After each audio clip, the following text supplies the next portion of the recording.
Hey, ladies and gentlemen, welcome to the show. Glad to have you guys here on this 19th, Monday, the 19th of February, 2024. Thank you for tuning in. The U.S. carriers now have struck 5 more strikes in Houthi-controlled areas of Yemen. So this is still ongoing in the Red Sea there with these ships. And as further evidence of this, where was the story? A crew was forced to abandon a cargo ship just in the last day or so after a Yemen Houthis missile struck it. So it's still affecting shipping in a big way, and everything that they've done, like here we go, 5 new strikes in Houthi-controlled areas in Yemen. Doesn't seem to barely be stopping the Houthis.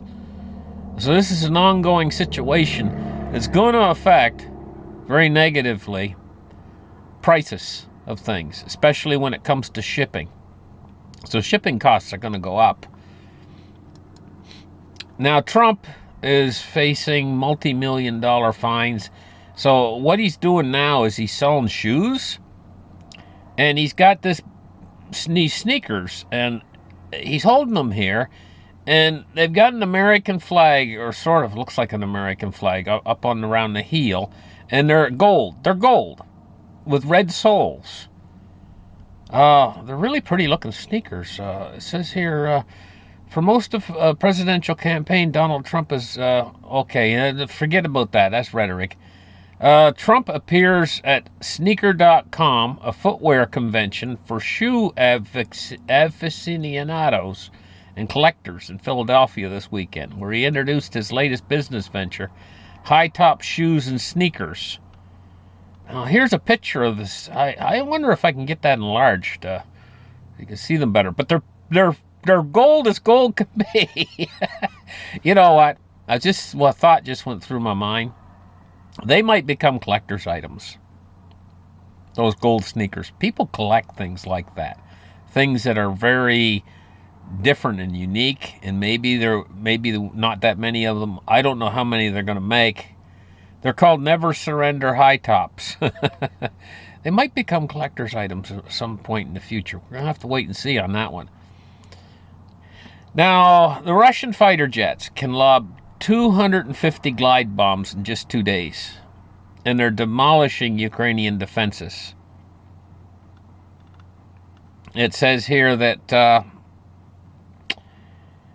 lobbing satellite guided glide bombs from 25 miles away, Russian pilots hammered Advika in the weeks before a dozen Russian brigades and regiments finally, after 4 months of costly assaults, forced the Ukrainian 110th Mechanized Brigade to retreat out of the ruins of a nearly lifeless city. So they blew the city all to pieces with these lobbing satellite guided glide bombs from 25 miles away.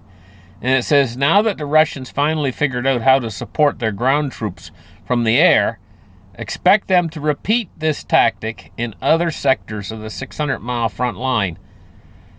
The glide bombing campaign. It could herald a change in Russian operations, according to this. Also elsewhere along the front line. And this was according to the Institute for Study of War in Washington, D.C. Now, FedEx founder has issued a dire warning about the unsustainable government debt, the United States. It says here on this sign, it says, we spend more than $1 billion per day just on interest on the national debt. Well, I think it's a lot more than that. Seems to me it's upwards of $1 trillion a year. So shouldn't that be more like $2 or $2.5 billion a day on the national debt, on the interest?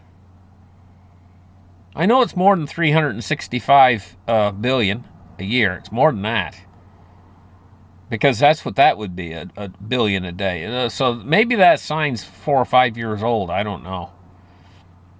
It says Fred Smith, the founder and executive chairman of shipping giant FedEx, is the latest business leader to sound the alarm that if America's ballooning public debt is left unchecked, it will threaten to spiral us into a catastrophic crisis. Yeah, the United States goes down, it's going to be catastrophic. Catastrophic fiscal crisis. America's ability to print money depends on the dollar remaining the world's foremost reserve currency.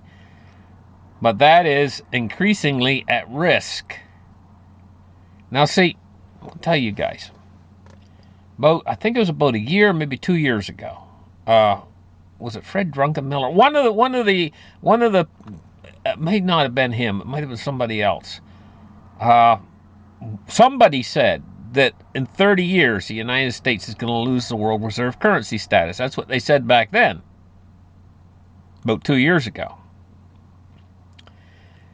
Now I hear them saying 5 years. A while ago. That was a while ago. Soon they'll be coming up and saying 2 years or 3 years. It's like your computer when you're waiting for a file to load. You know, the computer will come on there and it'll say, okay, it's going to take 30 minutes. You come back 1 minute later and it says it's going to take 15 minutes.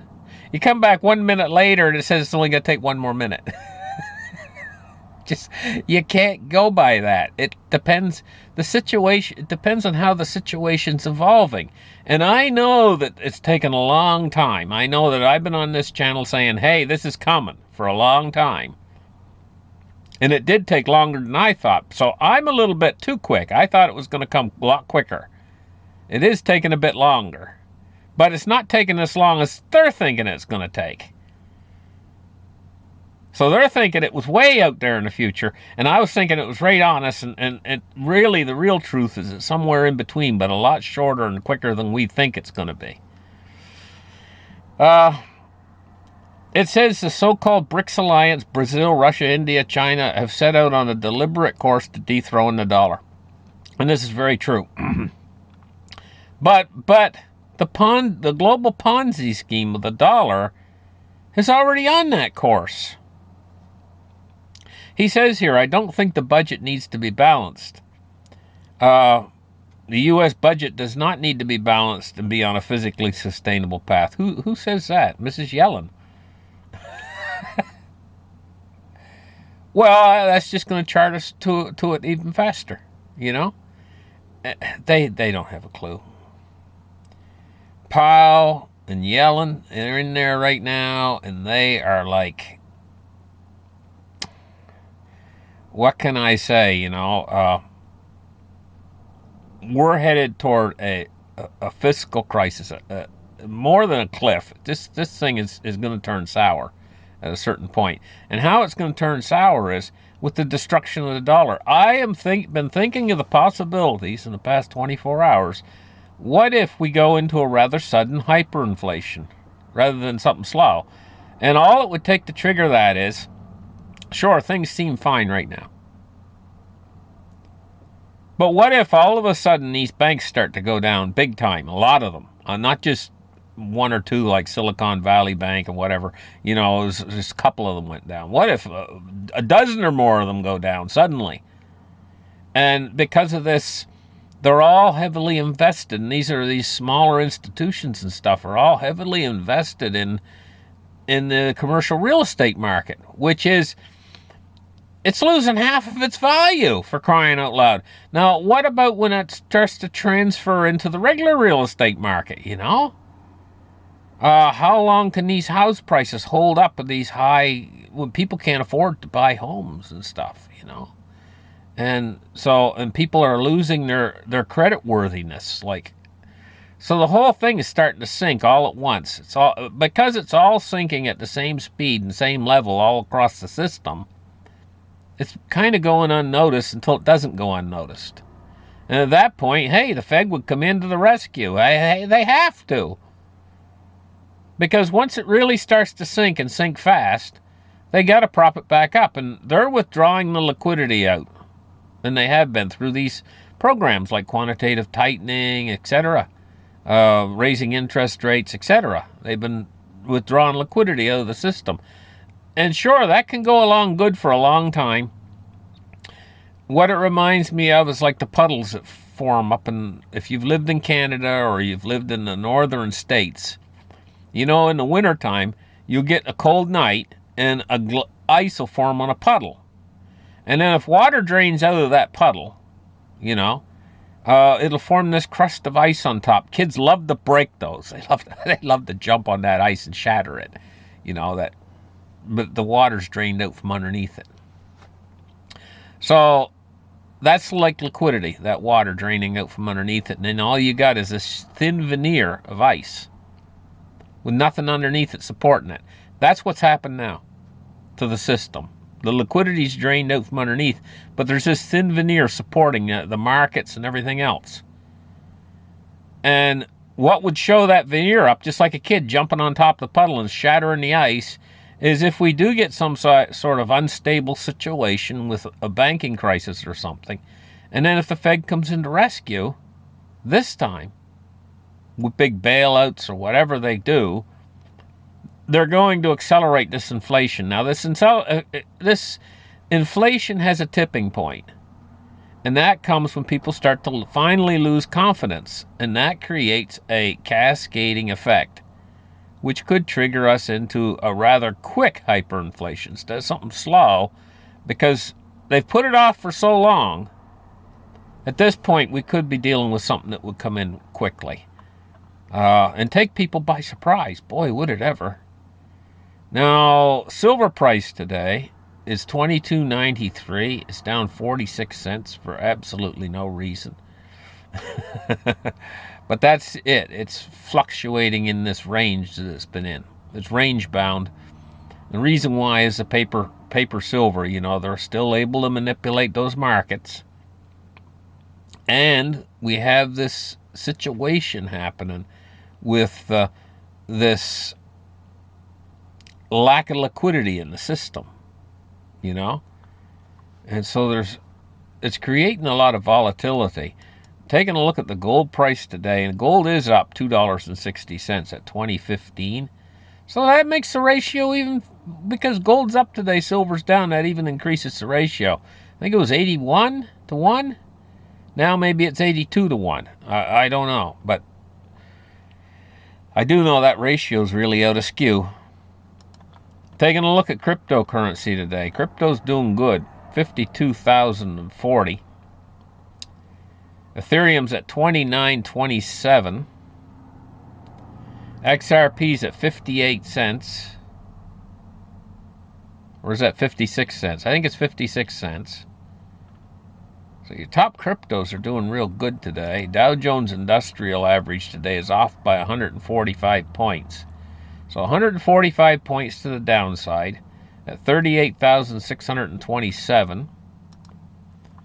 Taking a look at crude oil today is at 79.55. It's up 36 cents on the day.